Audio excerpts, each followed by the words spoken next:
Vaccine की कमी के बीच बहुत राहत की बात है कि भारत के बाजार में अगले हफ्ते से स्पुतनिक वी वैक्सीन की बिक्री शुरू हो जाएगी। वहीं जुलाई से इस वैक्सीन का उत्पादन भी भारत में शुरू हो जाएगा।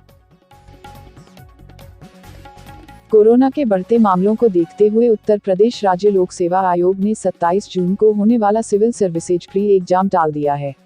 अब ये परीक्षा 10 अक्टूबर को करवाई जाएगी। कोरोना की इस गंभीर स्थिति के बीच बनारस हिंदू विश्वविद्यालय के जूलॉजी विभाग के प्रोफेसर ज्ञानेश्वर चौबे ने दावा किया है कि आने वाले 2 से 3 हफ्तों में कोरोना की रफ्तार कम हो रही है। उन्होंने कहा है कि इन्फेक्शन का लेवल 2 से 3 सप्ताह में सैचुरेशन तक पहुंच गया है, जिसके बाद वायरस को मीडियम न मिलने के कारण कोरोना केस कम आने लगे हैं और जल्द ही कोरोना की चेन टूटेगी। उत्तर प्रदेश के उन्नाव में 14 सरकारी डॉक्टरों से जो जिले के ग्रामीण अस्पतालों के प्रभारी हैं, उन्होंने अपने पदों से यह कहते हुए इस्तीफा दे दिया है कि उन्हें जिले में कोविड संक्रमण के कारण बलि का बकरा बनाया जा रहा है। डॉक्टर उन्नाव में सामुदायिक स्वास्थ्य केंद्रों और प्राथमिक स्वास्थ्य देखभाल केंद्रों के प्रभारी हैं।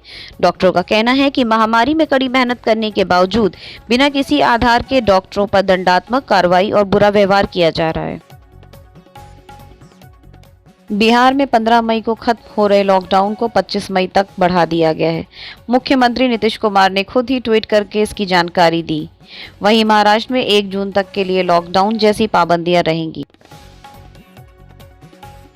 प्रधानमंत्री नरेंद्र मोदी कल प्रधानमंत्री किसान सम्मान निधि योजना की 8वीं किश्त के रूप में 9.5 करोड़ लाभार्थी किसान परिवारों के लिए 19,000 करोड़ रुपए की राशि जारी करेंगे।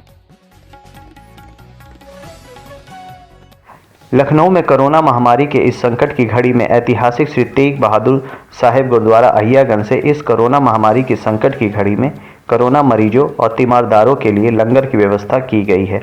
गुरुद्वारा साहिब से 10,000 रोटियां एवं लंगर की सेवाएं ट्रॉमा सेंटर, शताब्दी अस्पताल, क्वीन मैरी अस्पताल, 4 बाग स्टेशन समेत पूरे शहर में एवं कोरोना मरीजों और उनके तीमारदारों को दिया जा रहा है। सरकारी समूह NTAGI ने कोविशील्ड टीके की 2 खुराकों के बीच अंतर बढ़ाकर 12 से 16 हफ्ते करने की सिफारिश की है। मौजूदा प्रोटोकॉल के तहत कोविशील्ड की 2 डोज के बीच 6 से 8 सप्ताह का अंतर रखना होता है। पैनल ने कोविड टीकाकरण से पहले टीका लगवाने आए लोगों की रैपिड एंटीजन जांच करवाने का प्रस्ताव ठुकरा दिया है। लखनऊ में राजभवन के सामने एम्पोरर कैफे पे पुलिस द्वारा छापेमारी की गई, जहां लॉकडाउन में भी रात को चोरी छिपे चल रहा था हुक्का बार। पुलिस ने हुक्का पीते हुए 16 आरोपियों को गिरफ्तार किया और भारी मात्रा में हुक्के, फ्लेवर और लग्जरी कारें बरामद की गई।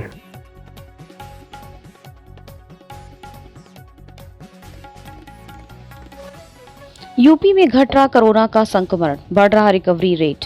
पिछले 24 घंटों में यूपी में 17,775 नए संक्रमित मिले, जबकि 19,425 संक्रमित मरीज स्वस्थ होकर डिस्चार्ज हुए और अब 2,04,658 कोरोना एक्टिव केस हैं। वहीं पिछले 24 घंटों में 281 मरीजों की कोरोना से मौत हुई। रिकवरी रेट बढ़कर 86% हुआ। राजधानी लखनऊ में पिछले 24 घंटों में 856 नए संक्रमित मिले, 2,432 मरीज स्वस्थ होकर डिस्चार्ज हुए। प्रयागराज में कई लोगों ने शिकायत की है कि टीकाकरण कराए बिना ही उनके नाम से वैक्सीन लगवाने का सर्टिफिकेट जारी कर दिया जा रहा है। स्वास्थ्य विभाग के अधिकारी भी इस तरह की समस्या की बात को कबूल कर रहे हैं। जनसंख्या नियंत्रण भारत के लिए सबसे बड़ी चुनौती है। भारत जनसंख्या के मामले में चीन से कुछ कदम ही दूर है, लेकिन यह फासला भी आने वाले 3 सालों में खत्म होता दिखाई दे रहा है, जिसका प्रमुख कारण है चीन की जन्म दर में गिरावट। चीन की जन्म दर में लगातार गिरावट से जनसंख्या वृद्धि काफी धीमी हो रही है। चीन के विशेषज्ञों ने दावा किया है कि चीन में लगातार कुछ वर्षों से जन्म दर आई गिरावट की वजह से भारत वर्ष 2023 से 2024 तक दुनिया का सबसे अधिक आबादी वाला देश बन जाएगा।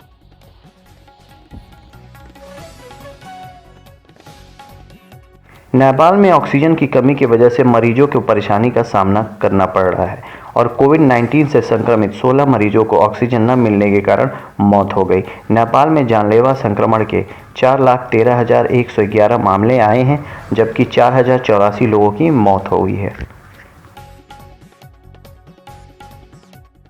पश्चिम बंगाल विधानसभा चुनाव में बीजेपी की पराजय के बाद पार्टी नेताओं में घमासान मचा हुआ है।